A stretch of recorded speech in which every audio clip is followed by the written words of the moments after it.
कमाने वाली एक बहू, खाने वाले 16 लोग। आज तो ऑफिस में कुछ ज्यादा ही काम था, काम खत्म भी नहीं हो पाया। अब रात में जाकर काम करना पड़ेगा मुझे। ऑफिस से थकी आ रही आकांक्षा सोफे पर बैठती है कि तभी आकांक्षा का देवर विनीत आकांक्षा के पास आता है। भाभी, मैं कब से आपका इंतजार कर रहा था, मुझे 1000 रुपए दीजिए। क्या 1000 रुपए? लेकिन पिछले हफ्ते तो मैंने तुम्हारी कोचिंग की फीस भरी थी, तो अब तुम्हें किस लिए इतने पैसे चाहिए? अरे भाभी, मैंने आपको बताया था ना कि अगले हफ्ते हम सारे फ्रेंड्स बाहर घूमने के लिए जा रहे हैं। सब अपने घर से 4-5 हजार रुपए लेकर आ रहे हैं, मैंने तो फिर भी आपसे 1000 रुपए मांगे हैं। विनीत, तुम तो जानते हो कि महीने के आखिरी दिन चल रहे हैं, हाथ टाइट है। मैं इस वक्त तुम्हें 1000 रुपए कैसे दूं? क्या भाभी, मुझे एक आपसे ही तो उम्मीद थी और आपने भी मेरी उम्मीद तोड़ दी। हम लोग कोई ऐसी वैसी जगह थोड़े ना जा रहे हैं, बल्कि हम तो कॉलेज प्रोजेक्ट के लिए बाहर जा रहे हैं। कॉलेज प्रोजेक्ट के लिए ठीक है, मैं तुम्हें सुबह पैसे दे दूंगी। थैंक यू भाभी, आप वर्ल्ड की बेस्ट भाभी हो। इतना कहकर विनीत अपने कमरे में चला जाता है और बेचारी आकांक्षा की थकान उतरने के बजाय उसे और टेंशन होने लगती है। आकांक्षा कपड़े बदलकर जैसे ही किचन में खाना बनाने के लिए जाती है। ये क्या? मैंने भाभी से कहा था कि सब्जी काट कर रखें, लेकिन ना ही तो उन्होंने सब्जी काटी है और ना ही आटा गूंदा है, बस ये चावल बना दिए हैं। आकांक्षा अपनी दोनों जिठानियों के पास जाती है।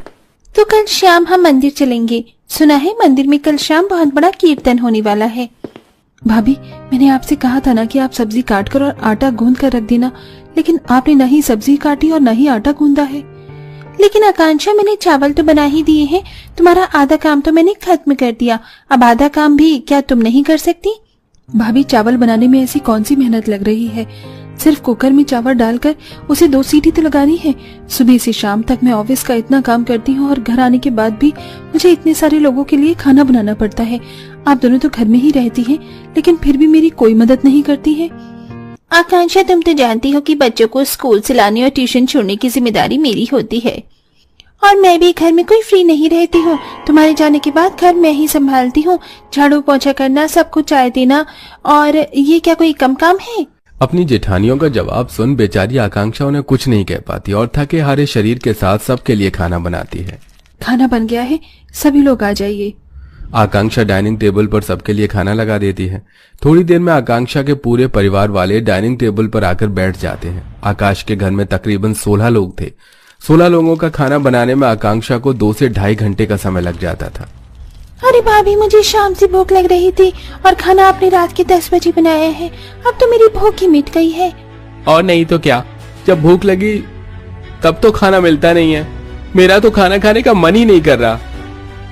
अरे तुम लोगों में शर्म नाम की चीज है या नहीं?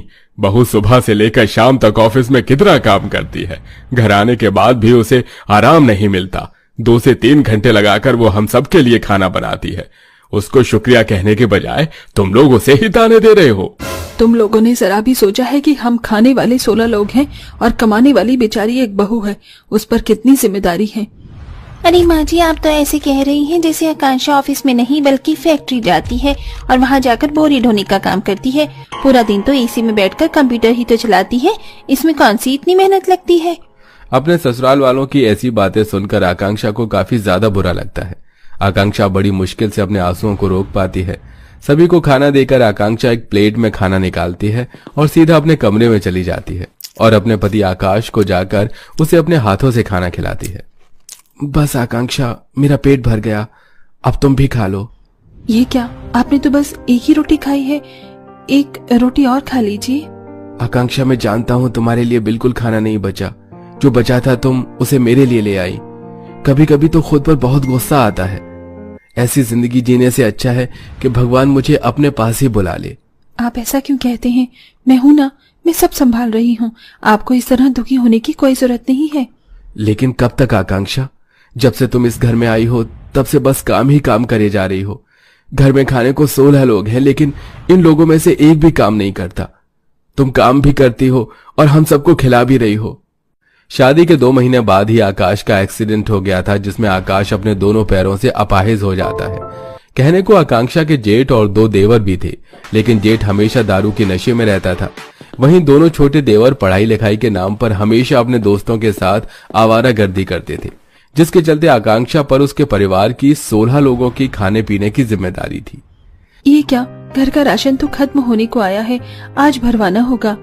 आकांक्षा घर के राशन की लिस्ट तैयार करती है और राशन लेने के लिए जाने लगती है कि तभी आकांक्षा की नंद शालू उसके पास आती है। भाभी, कल मेरी फ्रेंड का बर्थडे है तो मुझे उसे गिफ्ट के लिए 500 रुपए चाहिए। भाभी, आप इतनी बड़ी कंपनी में काम करती हो और क्या आपके पास 500 रुपए नहीं है? चुपचाप से मुझे 500 रुपए दीजिए। आप क्या चाहती हैं कि सभी सहेलियों के सामने मेरी बेइज्जती हो? इतना कहकर शालू आकांक्षा के पर्स से 500 रुपए लेकर चली जाती है। इतना कमाने के बावजूद भी मैं खुद पर कभी 1 रुपए खर्च नहीं करती और ये लोग पैसे की किस तरह बर्बादी कर रहे हैं। आकांक्षा बचे कुछ पैसे और थोड़ा उधार करके घर का राशन ले आती है। ऐसे ही एक दिन, ये क्या, इनकी दवाइयाँ तो खत्म हो गई हैं। इन्हें टाइम पर दवाई नहीं दी तो इनकी तबीयत भी खराब हो सकती है। आकांक्षा अपनी अलमारी खोलती है और उसमें रखे हुए आखिरी 1000 रुपए निकाल कर अपने पति की दवाई लेने जाने लगती है कि तभी आकांक्षा को उसकी जेठ जिठानी के कमरे से लड़ाई झगड़े की आवाज आने लगती है। आकांक्षा जैसे ही अपनी जेठ जिठानी के कमरे में जाती है, अरे पैसे दे, मुझे दारू पीनी है। कहाँ से लाऊं पैसे? मैं कमाती हूँ क्या? अगर इतना ही दारू पीने का शौक है तो खुद क्यों नहीं कमा लेती? तेरी इतनी हिम्मत कि तू मुझे जुबान लड़ा रही है। इतना कहकर जतिन उर्मिला पर हाथ उठाने वाला होता है कि तभी आकांक्षा उर्मिला को जतिन से दूर कर देती है।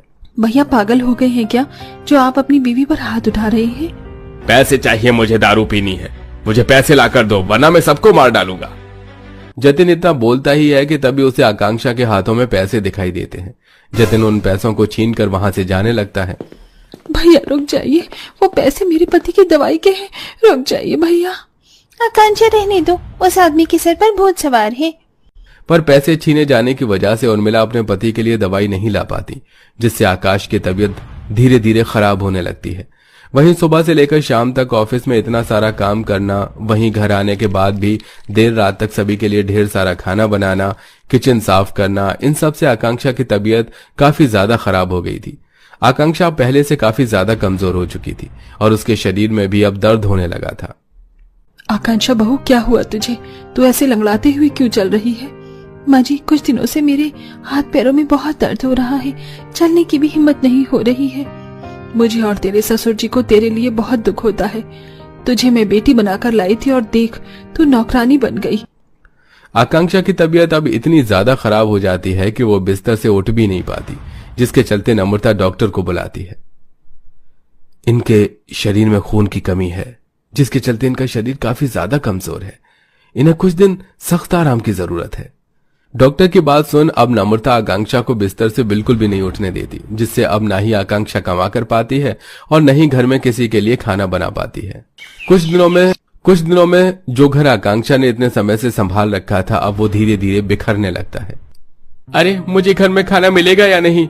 सुबह से शाम होने को आ गई है, एक रोटी नहीं खाई मैंने। मम्मी, होमवर्क करवाओ ना। जब चाची होमवर्क करती थी तो मुझे टीचर हमेशा गुड देती थी। अरे भाभी, काम पर कब जाएंगी? जब से भाभी काम पर नहीं जा रही तब से मुझे मेरे कॉलेज के आने जाने का खर्चा भी नहीं मिल रहा है। तुम लोगों ने कभी सोचा भी है कि वो अकेले कैसे घर के साथ साथ घर का काम भी देख रही थी? इतना पैसा कमाने के बावजूद भी आकांक्षा ने कभी अपने ऊपर 1 रुपये तक खर्च नहीं किया, और जब वो बीमार है और बिस्तर से उठ नहीं सकती तो तुम लोगों में इतनी भी हिम्मत नहीं कि तुम लोग मेहनत करके 2 वक्त की रोटी खा सको। अरे, घर की बहू होकर उसने वो कर दिखाया जो घर के बेटे होकर तुम दोनों न कर सके। अरे लानत है ऐसी मर्दानगी पर। तुम लोगों की तो रोटी कमाने की भी औकात नहीं है। अपने माता पिता के ऐसे ताने भरी बातें सुनकर जतिन, विनीत और विवेक को बड़ी शर्मिंदगी महसूस होती है। माँ, पिताजी, आप ठीक कह रहे हैं। आवारागर्दी करने के चक्कर में तो हम घर की जिम्मेदारी ही उठाना भूल गए। अगर भाभी नहीं होती तो आज हम सब भीख मांगकर रोटी खा रहे होते। तुम लोग तो फिर भी छोटे हो, लेकिन मैं तो घर का बड़ा बेटा हूँ। मुझे तो चुल्लू भर पानी में डूब जाना चाहिए। जतिन, विनीत और विवेक अगले दिन ही नौकरी ढूंढने के लिए अलग अलग कंपनियों में इंटरव्यू देने के लिए जाते हैं और कुछ दिनों में इन तीनों की नौकरी भी लग जाती है, जिसके बाद अब तीनों भाई मेहनत करके कमाते हैं और घर की बहुएं अच्छे से घर चलाती हैं। साथ ही आकांक्षा भी अपने पति का अच्छे से ध्यान रखने लगती है। वेल दोस्तों, आपके घर में कितने मेंबर रहते हैं? हमें कमेंट करके जरूर बताएं।